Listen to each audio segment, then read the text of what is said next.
Inside Story Uganda, real source of political updates.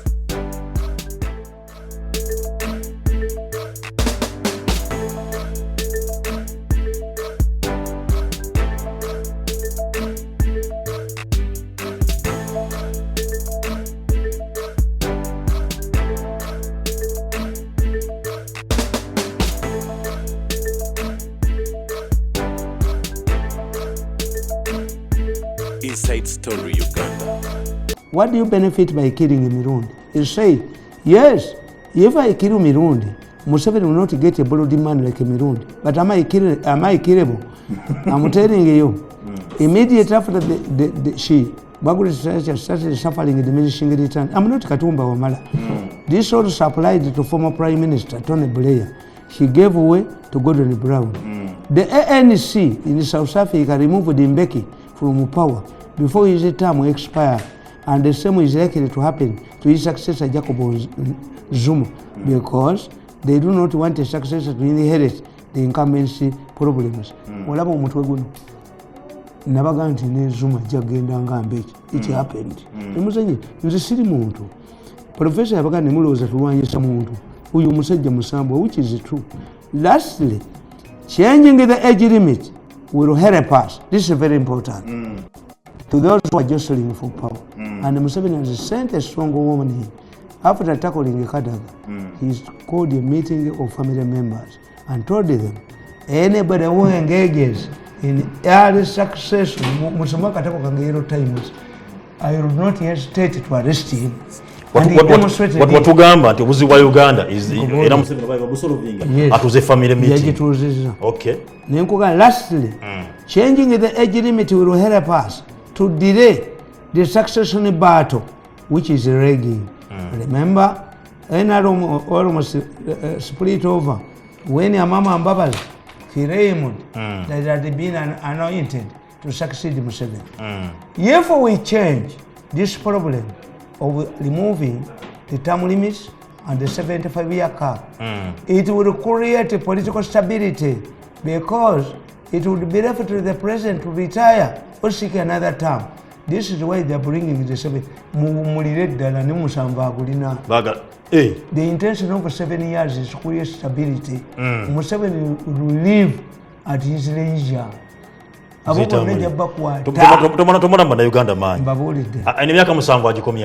we do not safeguard this issue of creating anxiety that Museveni is going, but agitating as this young man who was almost arrested, he fled his house and the enforcement are going on there. That's why he's hiding. Left to the president to retire. Do you know that some people are making a statement?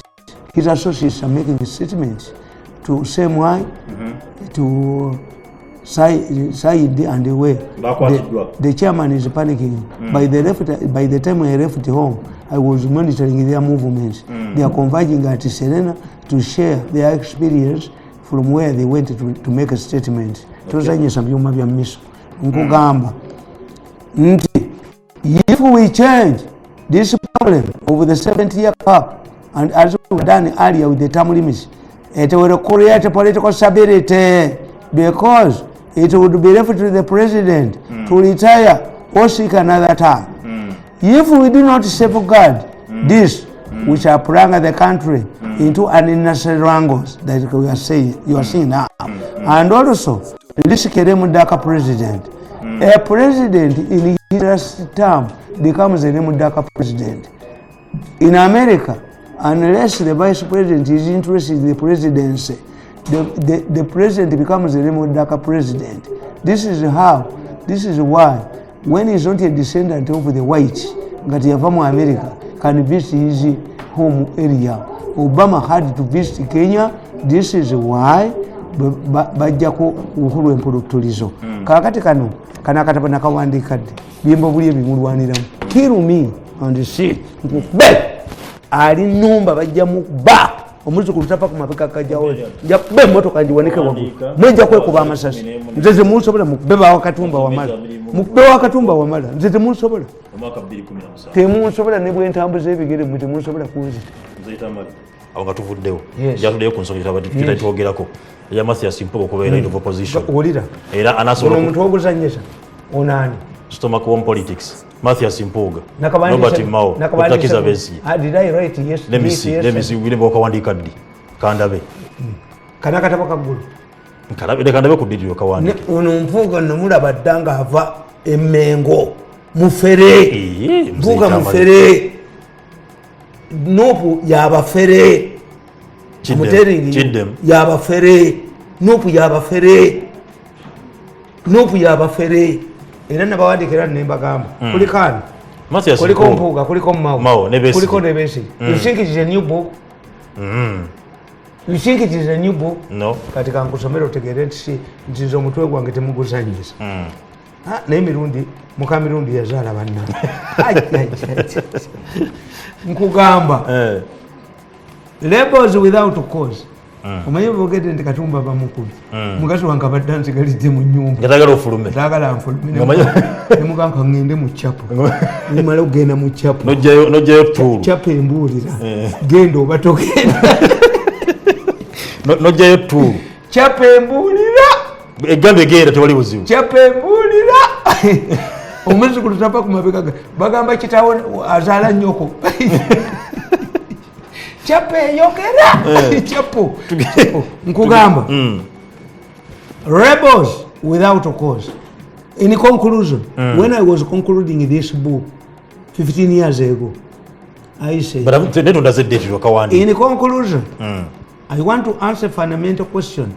What do Dr. Besigye and the group want? We have to look at two important factors. One, are they revolutionaries? In other words, does Uganda need a new revolution? Is Bobi Wine revolutionary? Nabagamba nti ensi ekyusibwa abantu bana. A revolution like Museveni. When a revolution takes power, then it turns himself into a statesman. A statesman, Museveni is a revolutionary and a statesman. Why? A statesman does not care about conflict. A statesman looks for harmony. Abaganda baagala ebyabwe era Museveni yabagamba nti ogwete yabakubira kibadde abazina obuzina endongo zaabwe ne bakuba amazina ne Ssaabasajja Kabaka awagale ne bawumula Kabaka atugabudde mu lubiri ne bakwata abakazi okuba bantu kati Mayiga yakuliriza 24 May lubadde lunaku lw'amaanyi nnyo mu Buganda mu lwa bulungi bwansi. Buganda declared its independence on 24 May 1960 and declared its independence lwebabadde bakoze bebatege Mayiga bwe yategedde nti Museveni atabuse yajjeyo omutwe. Have you seen Mayiga talking anything?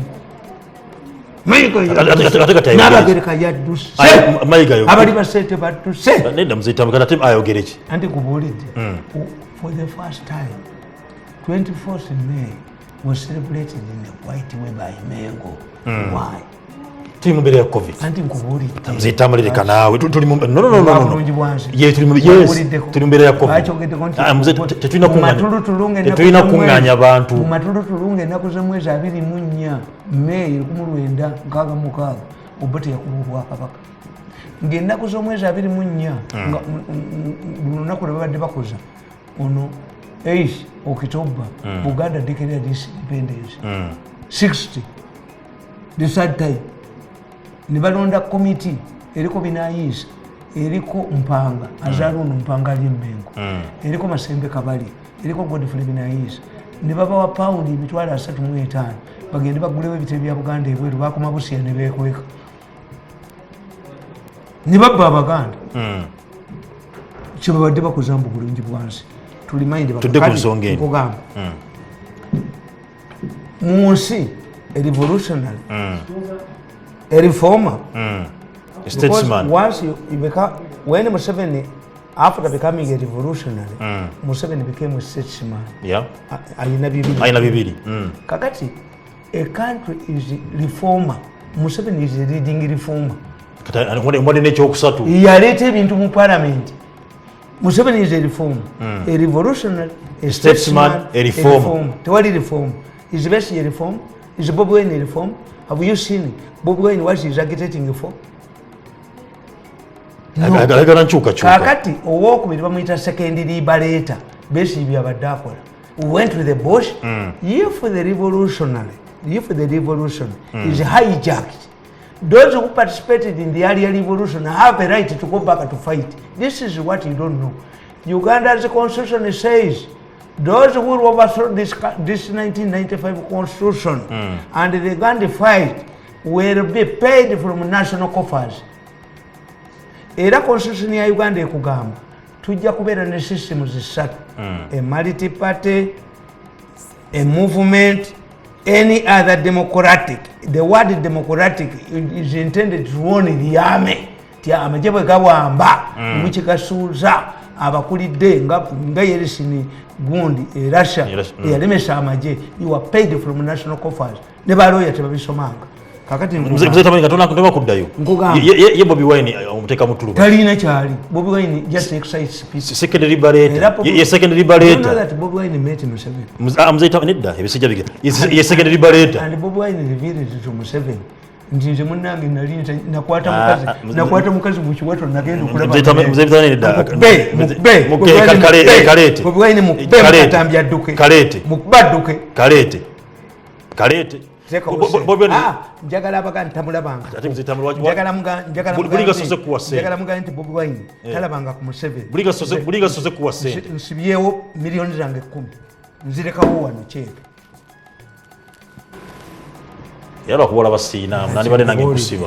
President Museveni has stood to the values that it took him to fight to the bush. Are the basic group reformers? My answer is no. There's nothing to reform. The NRM government has always discarded all of the ideas on its own without waiting political pressure from the population. Museveni later yalwanira multi-party. About opposition bagamba, this is a human right, we cannot subject it to a referendum. It was Museveni which championed the return to multi-partyism. It is Museveni who said elections must be observed. It is Museveni who said all of these laws are affecting the elections to make elections more transparent. Do they come from the opposition or from Museveni? Opposition tebali considering. But ebintu bingi considering. Is the NRM static? NRM is not static. A system absorbs. Yes, a system like NRM. Katugende mpola mpola. Gondi yabira omusango. Okitiibwa onanebo Mama Mbabazi. Yes. Bwagenda mu court. Okusalawo kwava mu court. Were they considered resolutions? Were they considered? But were they considered? They are considered. How? Did they make it considered? Mbabazi byaja mu court. They are implemented by government. How? What was implemented? The court said nobody, no further election should be held without these 10 commandments. Reminding Museveni of the 10 Museveni accepted. Babitekamu. They are there. But are they applicable? They are applicable. Ngubuli. These people on paper naye tutuka kukola kwennyini. Bobi Wine bwabatalabanga ku Museveni. Amzaita mali awusijja kukkiriza. Manyenja tukiri. Okimanyi nsiba nnyo. Nani kwasiba omulala. Nsiba ne Museveni sente ne mugaa tosobola kuba kono emyezi mukaaga tusibe ne tusiba. Abanzikiriza miliyoni yange ne mugaa nti pulezidenti agaba miliyoni muyampa 10. Naye nga nagenda yamugamba nti oyo omwana bw'omuwa sente ajja kubeera Veraro Uganda. Museveni gave me money. 10 million. Jaga tusibe wano. Oba Museveni talabanga. Nakitenda kyagala okkiriza. Bobi Wine liberator. Kati nkugamba tali liberator. Kubanga eggwanga lyawambibwa. Bannansi tuli mu buwambe ffe. Yaleeta kabaka yekka. Is a destroyer. Tuli mu buwambe. Economy ekulembera abantu batono nnyo. Ekonda abantu batono nnyo. Museveni yaleeta Abaganda. Abantu tebeegalira mu nsi yaabwe. Museveni yaleeta Abaganda. Olaba bwe ebisusu abazizaayo mu kabaka. Ebude ku Gen.Katumba amala. Busi buwambe bwennyini. Ate mutabani wange oyo anoonya mu Amasasi. Mutabani woki? Oyo Junior oyo njamu batulisasi. Junior? Kuba kati gyali omwana muleke. Ndi Dubai ndi ludda omuzibu. Omwana muleke. Akole deals batulisasi sisaba. Nakugamba omukazi yayi. I will try to love again, but I know the best.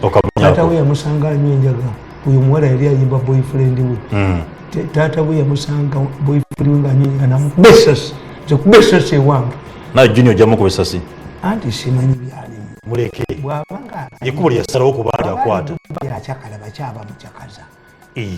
mpozi ngatali haina abantu be ngatali taina mikwano goma yini watugamba n'omwana ayagalwa nnyo the president kataina abantu bamwagala waliwo omuntu yampeereza essimu ya miliyoni 5 abaali venyu bajagalako emu kitundu naye ako tebukampa bannange era nabo baneemutta essimu bajagalako mmeka miliyoni emu kitundu omukwano gwange yampeereza essimu ya miliyoni 5 naye mwe abaali venyu temuswalako emirimu gye mbakoledde mwakwata enkuufiira zange mitwalo eki giri mu revenue naye bannange muzeeyi ngambira aba revenue essimu yange bagite waliwo omukwano gwange yampeereza essimu ya miliyoni 5 naye mbungisasuleko omusolo emu kitundu naye mwe bannange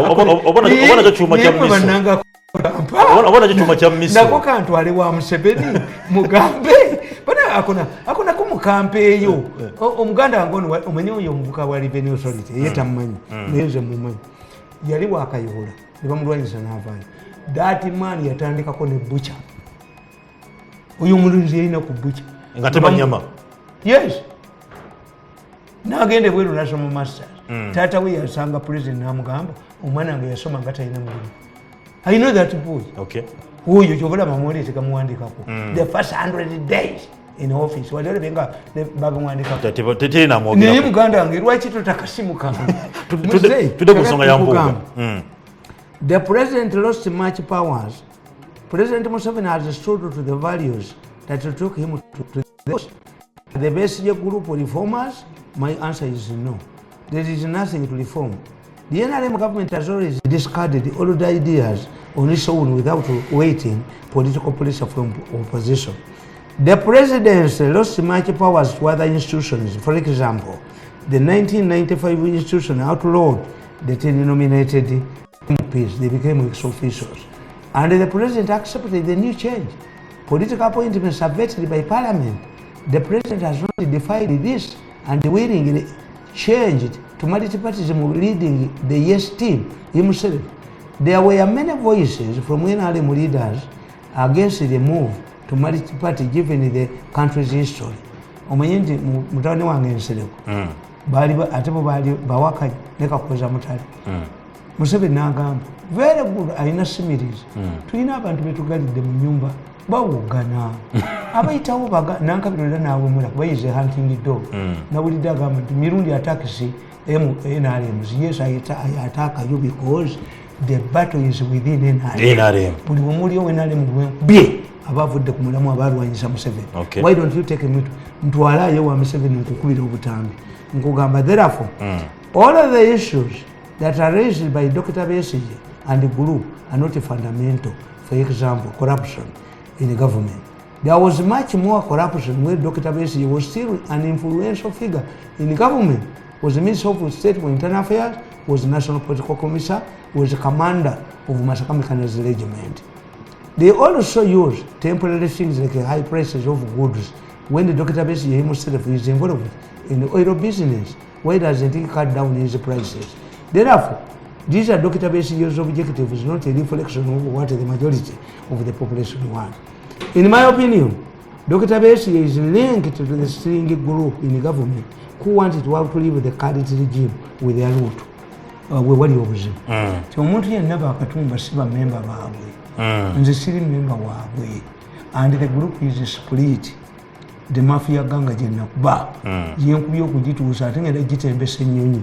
Manya tumalire ensonga ya mpuga kubanga kati katugwawo. From government like telephone said Steve, they both want to leave the scene of crime as soon as possible.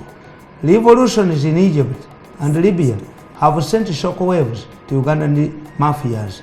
They therefore believe that they should overthrow the current government before a hostile group to them takes power on one of Uganda through a revolution. I'm tempted to believe this is surely because Dr. Besigye does not attack the string group in spite of glaring evidence. This shares much in current with the members of the string group. The second factor is that the string group does not trust a non-member to succeed the president. True, they therefore want to use violence to propel one of their own into state house. None of their members can go through a democratic on a China platform.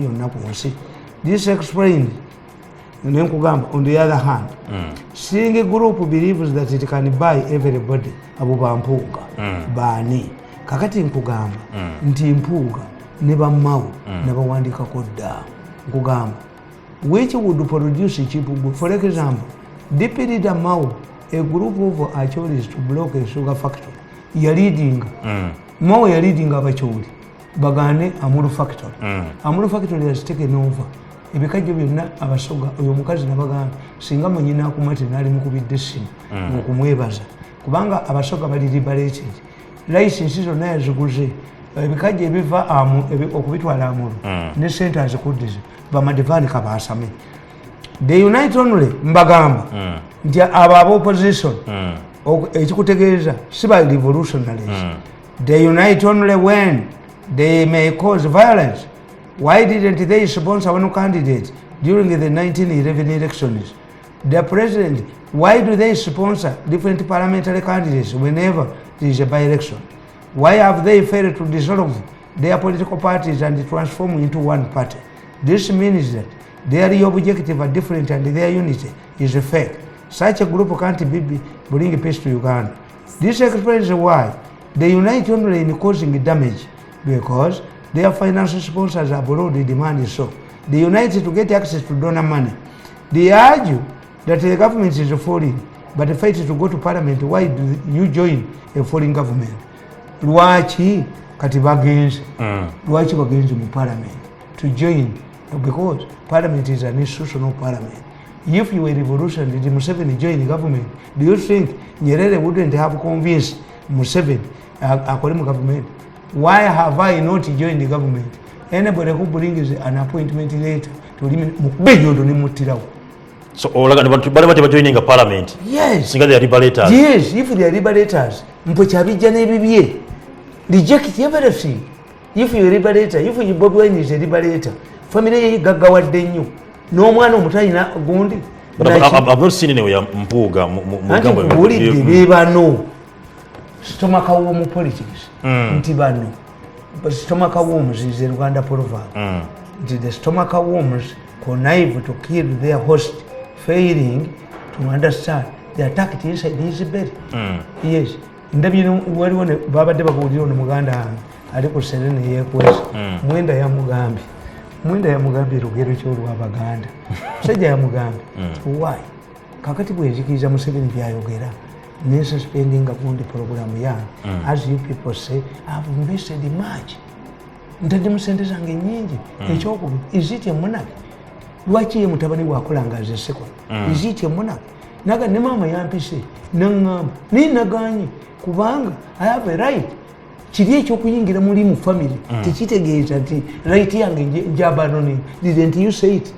Younger man, didn't you say it? Didn't you say it? Didn't you say it? A meeting between Mwenda and that neighbor Babatu, hey, Babatu same way, Babatu hey, to make a statement. Nancy Namazina Mudirolia, and again they work the neighbor was a bunch of Mwangeri, Nanga Mwango Bakumanaja, Mujija Kufa, Neno Diri Jamuba Demukola, Buri or Najamukola Yaga, Jaji Pamamu. Matthias Impuga Nassau got to Pamamu, government parliament. Puga mufere. Puga mufere. Bobo yalese mufere munne. Mpuga yali emmengo yali milioni lukago ku. Yakalya sente za Museveni mekamba kubira empuga. Nabaga nti nganda je y'omuntu. Era mbadde nkuleta. Nganda muje. Semuju nganda yagambye. Nganda mukafi. NUP yabali amuru ko yene nsibambi. Nganda mukafizi.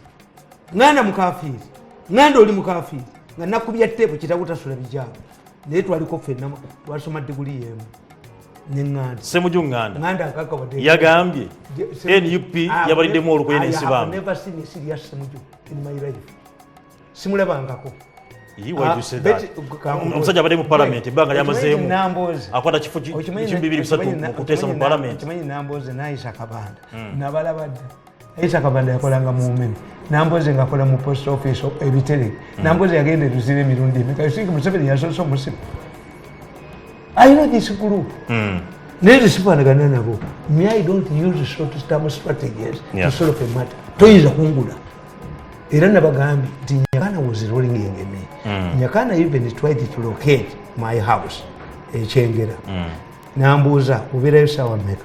naye ne mugamba nti simuddamu kubanga Nyakaana nakolera mu kyala we nze nnumirwa abantu mukyala Nyakaana mukyala Kizito baamukuba ne bamufungula ne bakolaki nga bamugobaawo naye Banyakaana bwe babasasula fulayo Katumba amala olwayingiramu Katumba amala baamwogerako mu ne Kagina bali omuntu ogwo bano si bantu after Kadaga they will eliminate anybody who challenges them nti asobola okusikira Museveni is going nowhere. Nange professor ya Muganda, if you kill Mirundi, what do you get? Museveni will never get a product like Mirundi. Why do you kill an important man of a woman? I'm particularly important. I don't want Iraq all the qualities of a leader. Iraq, Dimuana Ninu, I've staged the longest resistance war on you for 7 years. In Museveni's was 5 years. I've staged number Bob Kakabonano, but Bio Kakabonani in Bumaraw. Neither but in Besanyun. Young men, I'm going to Kubanga Sukawa, Ninakuba or Naku. To be Kako Subi, to Webers, to be Kako Subi, Katindu, neither quite dressing a meeting the above the game. You come in. Oluvawan bazze kola antibategedde nti mwebaze yavudde mu government ate bwe bategedde nti mwebaze bamutu tokola statement endulu zivuga tumwebaze endulu zivuga ebbanja mu Baganda if you steal a calabash of beer you pay by calabash of beer. You killed my political career, I've also killed yours.